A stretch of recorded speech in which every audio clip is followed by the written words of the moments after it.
Hello everyone. So today's topic is about kinematic equations. And ang overall objective natin dito is we will know how to use these equations in real life problems. What are kinematic equations? Basically, ito yung mga formula na useful siya sa pag-describe ng motion ng isang object. So kunwari, you saw a car traveling from an initial position or starting position hanggang sa kanyang final position. And at that final position, gusto mong malaman yung total duration ng time.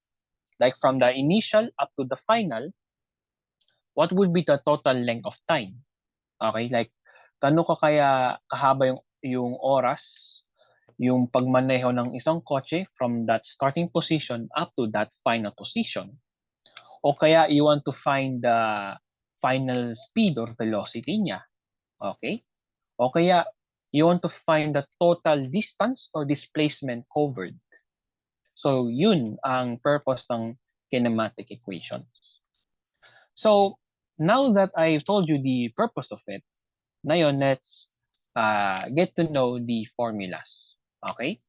So itong formula sa kaliwa, we have, wait lang gamit lang ako ng red pen color. We have PF is equal to VI plus AT, which is the simplest formula. Then we have this one, BF squared plus VI squared plus 2AD. Then we have the third formula, D is equal to quantity VF plus VI all over 2 times T. Then the fourth formula, D is equal to 1/2 AT squared plus VIT. Suppose dapat ang formula natin. Kaso I want to add one more formula, which is ito yun. Okay, yung naka-blue line. D is equal to 1/2 AT squared plus VIT plus DI. So you see, itong fifth formula, it's just almost the same as the fourth formula. Okay, they're just almost the same. It's just that the difference na lang is sa fifth formula, meron siyang DI. Okay, meron siyang DI. So, before we go to the explanation kung ba't ko siya sinasama, let's first know the parts of the formulas. Kumbaga, what is VF, VI? Para maintindihan natin kung bakit isama ko tong fifth formula. Okay, yung naka-blue line. So, what is VF? VF is basically the final velocity. VI is the initial velocity or the starting velocity.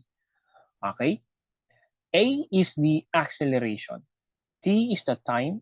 D is displacement. And DI is initial displacement. So, let's go back to the question. Bakit ko sinama yung fifth formula? Okay? Kasi, in a problem, there will be time na meron kang initial displacement. There would be. Okay? There are problems out there na hindi mini-mention si initial displacement. So, we can just use this formula instead. Okay? Or, you can use the fifth formula, which is yung blue line. Pwede rin. It's just that yung initial displacement mo nga lang is 0. So, the question here is that which of the two is you're going to use? And which of the two very similar formula you're going to use? The answer is it depends on the given problem. All right? And that goes the same thing to the other formulas. Kasi 'di ba, 5 sila. So, which one of the formulas you're going to use? So, to answer that question, it depends on the given problem. Okay, depende sa given natin problem. All right? And another thing that we need to consider dito sa topic natin, we must always assume that si acceleration ay always constant. Okay? 'Di ba si A, si acceleration? Let's just assume that si A ay always constant. Meaning, hindi siya nagbabago. Right? It doesn't change the acceleration. So, kunwari, from the starting position, your acceleration is 2 meters per second squared. Then, ibig sabihin nun, throughout the distance hanggang sa final position mo, 2 meters per second squared pa rin ang iyong acceleration. Okay? So, that's the thing.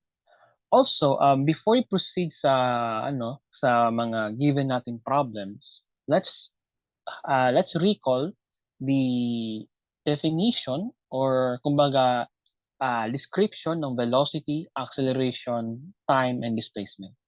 Okay? So, first and foremost, ano yung velocity? Velocity is basically speed, pero may direction nga lang siya. Okay? So when we say, let's find the final velocity, it's like you're also saying, let's get the final speed. Okay? Pero pinagkakaiba nga lang ng speed at saka ang velocity is that si velocity ay may direction, pero si speed ay walang direction. Okay? Next is acceleration. Yung acceleration naman, basically, it is responsible for increasing and decreasing the speed or the velocity itself in a certain direction. Kumbaga, for example, let's just say you have a car and you want to drive, kung gusto mo lang magmaneho. So, syempre, if you want to drive, syempre, punta ka sa kotse. Tapos, meron kang dapat na susi para iandar yung kotse, di ba? Syempre. Then, pagka-andar mo yung kotse, 'di ba, siyempre aandar 'yan. Pero 'di ba pagka-andar, 'di ba unti-unti pabilis at pabilis ng speed, 'di ba? Until you can now travel to a given road and maintain that speed, 'di ba? So going that scenario na kakaandar mo lang, tapos aalis ka na sa iyong parking area, 'di ba unti-unti bumibilis yung speed because you accelerate the car. And yun yung purpose ng acceleration, to increase, okay, to increase the speed and also to decrease the speed. Kasi kapag kunwari, you went to a final destination, 'di ba, magpa-park ka. So anong gagawin mo pag nagpa-park ka? 'Di ba ibabagal mo yung speed? In other words, i-decelerate mo, 'di ba? So, that means, yun din ang job ng acceleration. Okay? To decrease the speed. Okay? Kung babagal mo yung ganong kabilis yung kotse mo, papunta dyan sa final destination mo.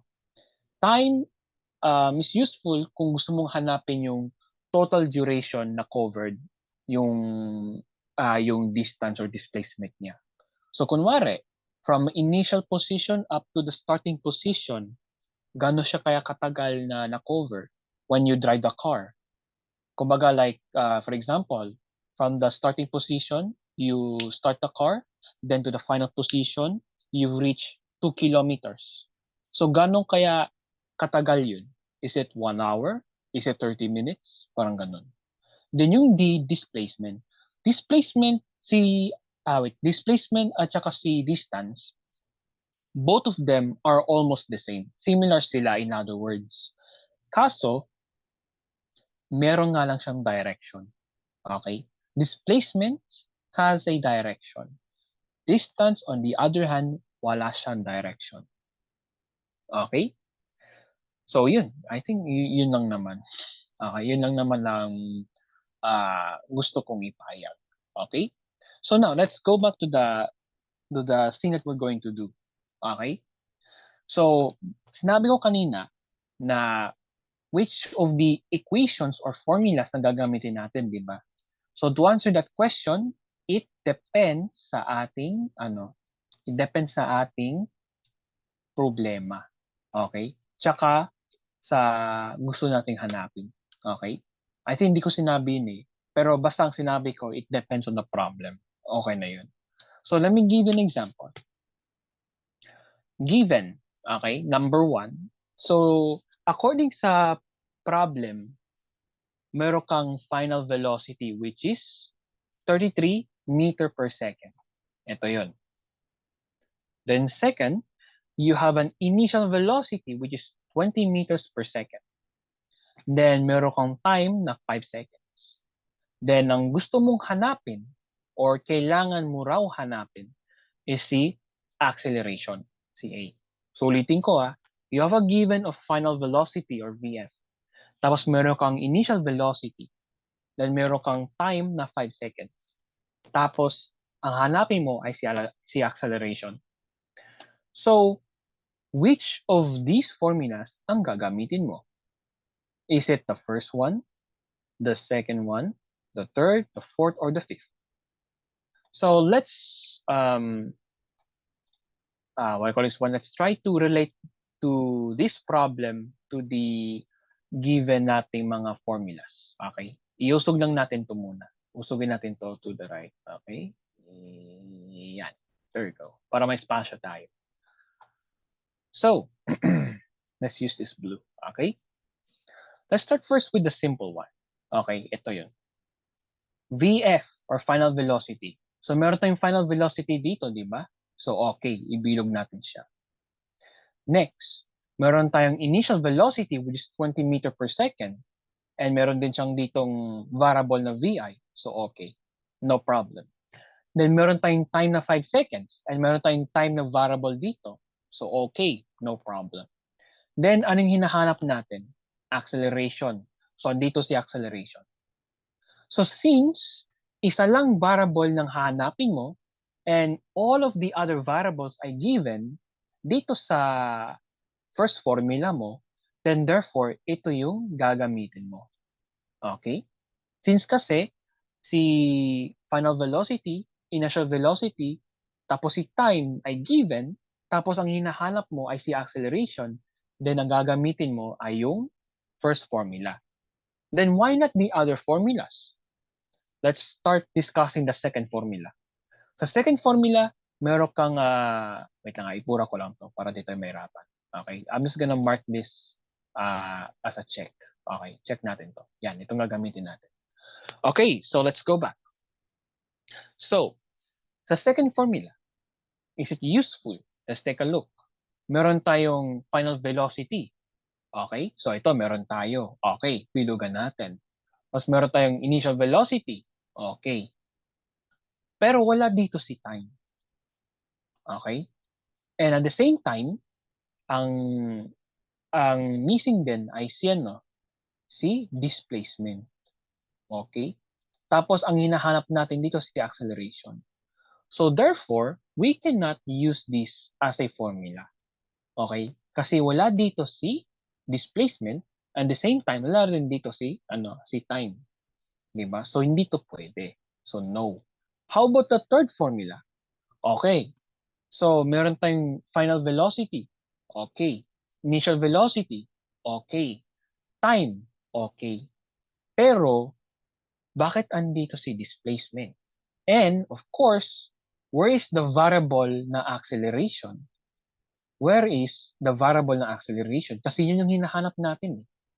So therefore, we are not going to use the third formula. So hindi to useful. Okay? Just like the second formula. Well, how about the fourth and the fifth? Then let's take a look. Meron tayong initial velocity at saka time lang dito. Okay? So, we have the initial velocity and we have the time. Dalawa pa nga sila eh. Tapos yung hinahanap natin na acceleration. Okay.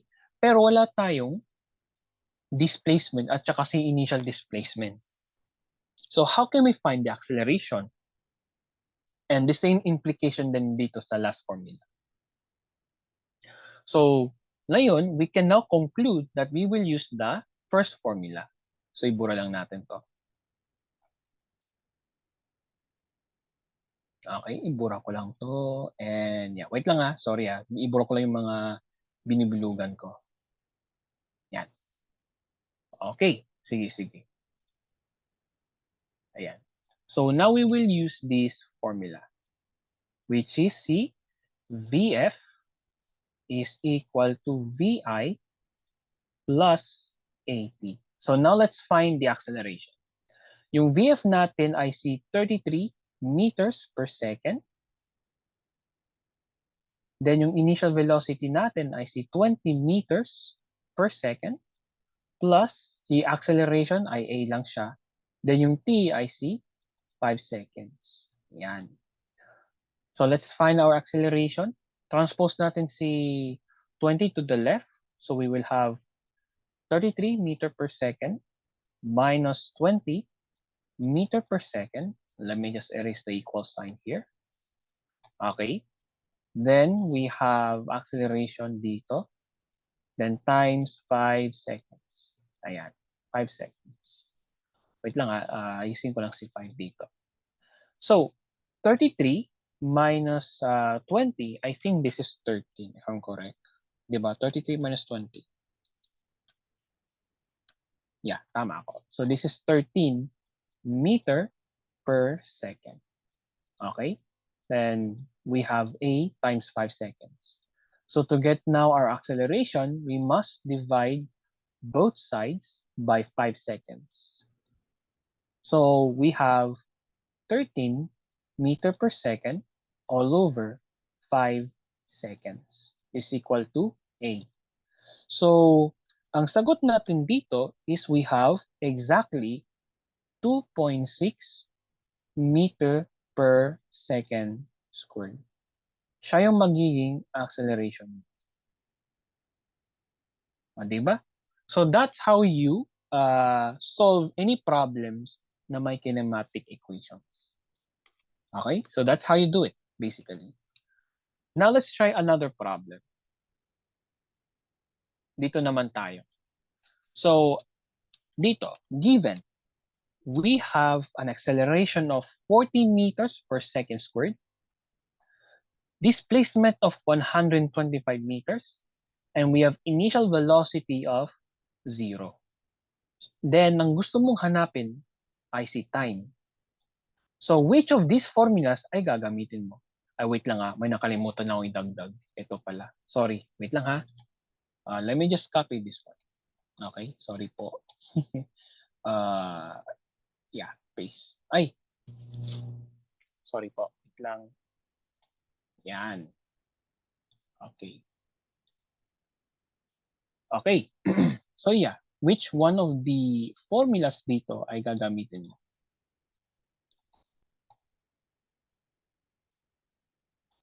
Wait lang Yan. So I'll give you like few seconds. Kasi all we need to do is we need to determine muna the formula dito. So dito, let's try to observe very carefully. So let's start first with the first formula. Wala tayong final velocity, pero meron tayong initial velocity. Tapos hinahanap mo si time. Okay, at saka meron kang acceleration. Pero again, wala kang final velocity, di ba? So not useful. Okay? How about this one? The second formula, Vf squared or final velocity. Wala kang final velocity. Tapos meron kang initial velocity. Okay, ibilog natin to. Tapos 2 times A, which is acceleration mo. Tapos displacement mo meron ka. Pero wala kang final velocity. At saka ang hinahanap natin dito ay si time mismo, di ba? So no, not useful. By the way, sa first formula, wala rin dito si si displacement di ba? So kawawa, sayang. How about this one? Sa third formula. So sa third formula, okay, meron kang displacement. Final velocity ang wala. Initial velocity meron ka. Tapos si time ang hinahanap mo, right?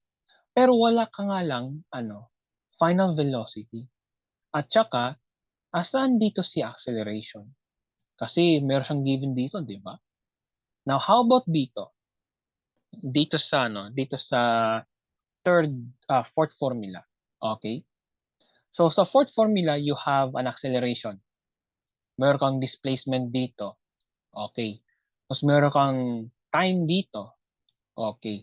Tapos meron kang initial na, velocity.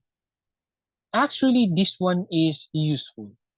Pero, wala kang initial displacement. So, therefore, not useful at all. So, dito kaya, how about the last formula? Is it useful? Let's take a look.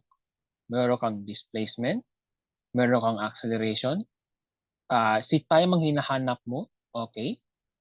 Si time ang hinahanap mo, initial velocity, meron ka. So, since lahat ng variable dito ay given, tapos isa lang ang variable na hanapin mo, which is si time, then ito yung gagamitin mong formula. Okay? Okay na sana itong fourth formula, kaso wala kang initial displacement. Okay? By the way pala sa fourth formula, ang hinahanap natin dito si time, 'di ba? Hinahanap natin dito si time. Okay? Kaso yun nga okay na sana pero wala nga lang siyang initial displacement. So now we will use the fourth formula, which is ito yun. Fifth formula. Displacement is equal to 1/2 of A times T squared plus BI times T. O, diba? So ito yun. So now let's substitute. Your D here is 125 meters. Then tapos si A is your 4 meters per second squared. Tapos times T squared. Plus, initial velocity mo ay si 0 times T. And since we have 0 times T, anong resulta natin dito? Magiging ano na siya, di ba? 0. Magiging 0 na to. Okay, because anything multiplied by 0, the answer for that is 0. Okay, 0 pa rin siya. So therefore, wala na to. Okay, wala na to. Meron ka ng ganito as a answer. So now let's find our T. So 1/2 times 4 meters per second squared is 2 meters per second squared. Okay, then times T squared. Then yun. Let's just copy the other given. So to get our time, we will divide both sides by 2 meters per second squared. Then we have ito, 125 meters all over 2 meters per second squared. There you go. And is equal to T squared. Yan. Pero, again, we're looking for the T or time. So we need to remove the squared here. By how? By square rooting both sides. So once we square root both sides, mawawala tong exponent na 2. So ganito na siya ang resulta. So what would be at least the approximate answer for this one? So this one, ang sagot natin dito ay approximately, so ito lang dito, approximately 7.9 seconds. So yun ang sagot natin dito. 7.9 seconds. Or kung gusto mo decimal place, we can have 7.91 seconds. Ayan. So that is our final answer. O, diba? So that's it. Okay, that's basically it. Now let's try this one. Okay. What do you think would be the formula useful dito? Okay, let me just copy this one. Ano ba? Ito. I-copy ko to. Ayan. Lagay ko siya dito. Ayan. So what would be the formula to be used for this problem?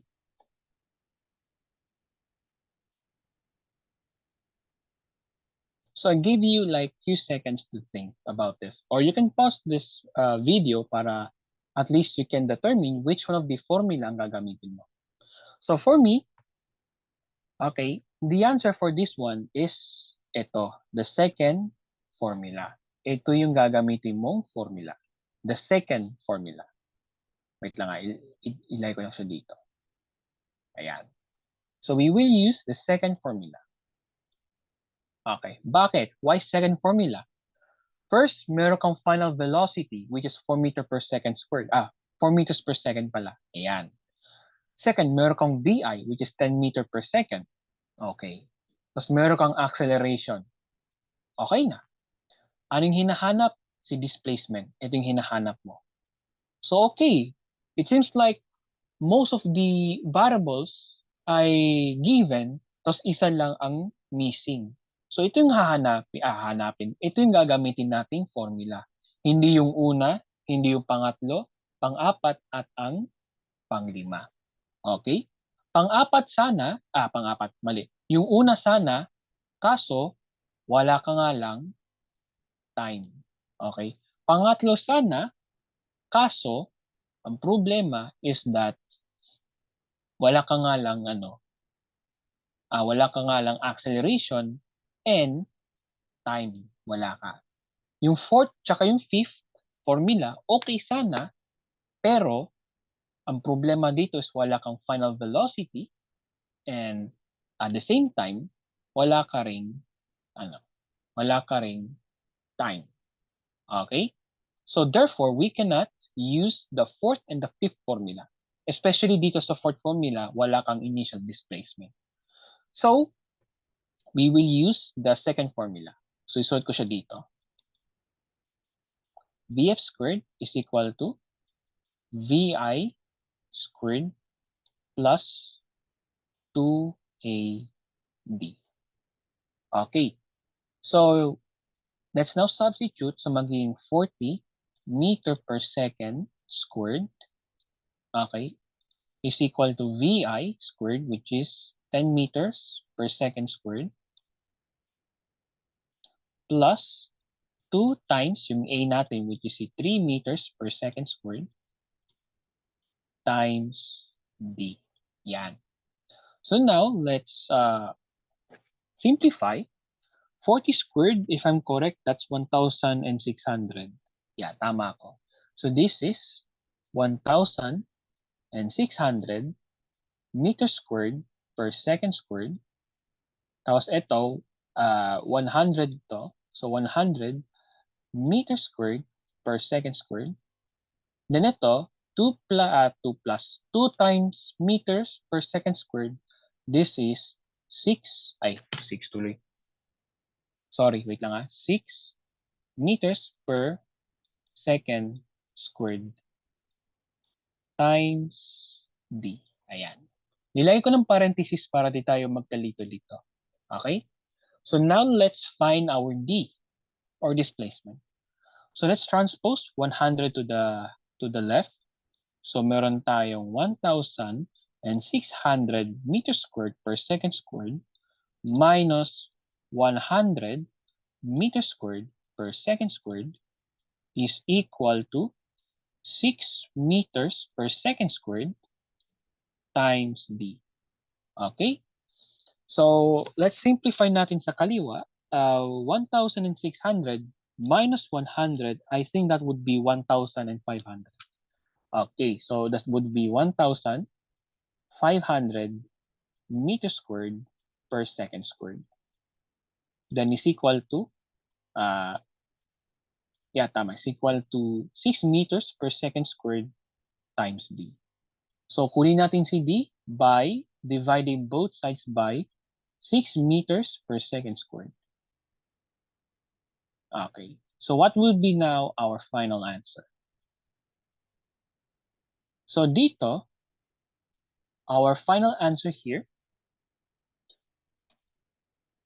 is exactly 250 meters is equal to D. Yan yung magiging sagot natin dito. Wait lang 250 meters. I'm just gonna rewrite the number 5. Ayan, there we go. So that's it. Okay na. So, na yun, I just basically gave you like para siyang like